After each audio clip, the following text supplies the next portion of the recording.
Halo, selamat pagi. Pagi hari ini saya akan bicara tentang teori dari salah satu filsuf ya. Eh, Dia berasal dari Brasil, yaitu namanya Paulo Freire. Eh, Salah satu teori yang sangat terkenal dari Paulo Freire ini adalah pedagogic of the percaya ya. Nah, Freire memperkenalkan konsep-konsep yang penting dalam menggugah sebuah paradigma tradisional pendidikan yang terutama di negara-negara berkembang, di mana Freire menyebutkan bahwa pendidikan itu sebagai alat pembebasan. Ya. Freire berpendapat bahwa pendidikan itu dapat menjadi alat pembebasan apabila atau alat pendidikan ya, apabila tergantung pada pendekatan yang digunakan. Ya. Pendekatan apa yang digunakan dalam konsep pendidikan? Pendidikan yang membebaskan adalah pendidikan yang memberdayakan siswa untuk berpikir kritis, kemudian memberi kesempatan keleluasaan kepada peserta didik serta sadar akan realitas sosial ya, dan peran aktif dalam mengubah tatanan kehidupan masyarakat. Nah, karakteristik dari pendidikan yang membebaskan ini adalah yang pertama itu adalah dialogis ya, di mana pendidik harus memberikan kesempatan ya kepada peserta didik untuk bisa berdialog ya, keduanya berperan sebagai subjek yang saling belajar dari berbagai pengetahuan dan pengalaman. Kemudian yang kedua itu adalah kritis ya.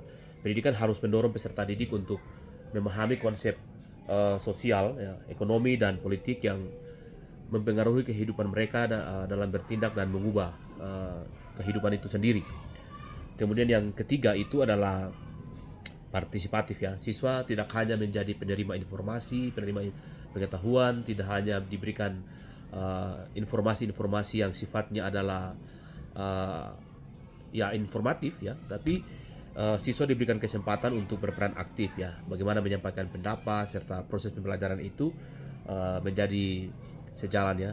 Guru menjadikan siswa itu sebagai mitra yang sejajar. Kemudian ada satu lagi konsep yang dibangun oleh Paulo Freire ini adalah pendidikan gaya bank ya. Nah, Freire mengecam apa yang disebut dengan pendidikan gaya bank ya, di mana guru memposisikan diri sebagai satu-satunya sumber pengetahuan, dan saya pikir ini juga menjadi satu konsep pendidikan yang sementara ini dibangun ya di bangsa kita ini di Indonesia, di mana dulu dalam beberapa tahun terakhir itu guru dijadikan sebagai satu-satunya sumber belajar ya, sedangkan siswa itu hanya sebagai penerima pasif ya.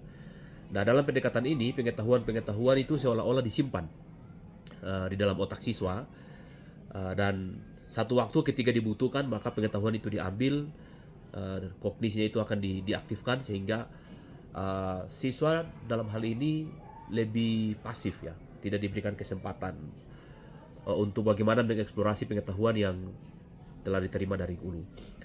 Nah, ciri-ciri pendekatan teori gaya bank ini adalah siswa itu dianggap sebagai sebuah wadah kosong.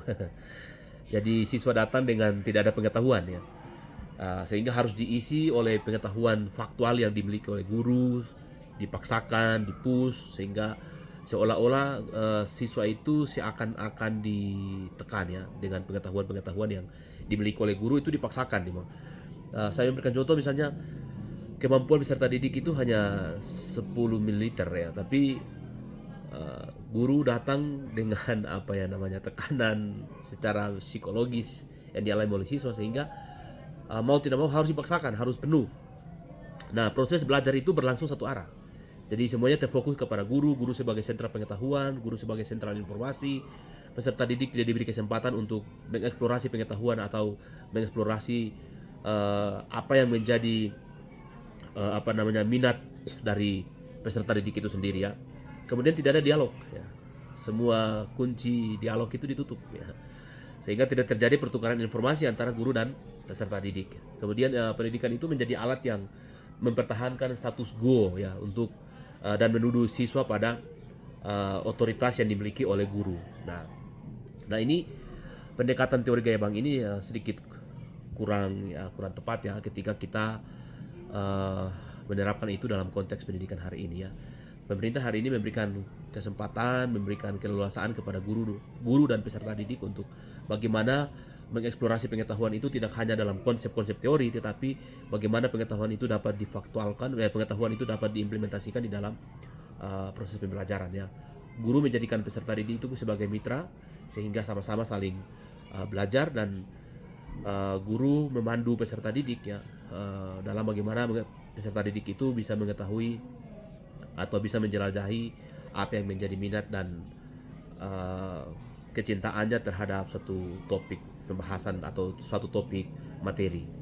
Nah, itu sedikit penjelasan saya terkait dengan konsep teori dari Paulo Freire. Selamat pagi.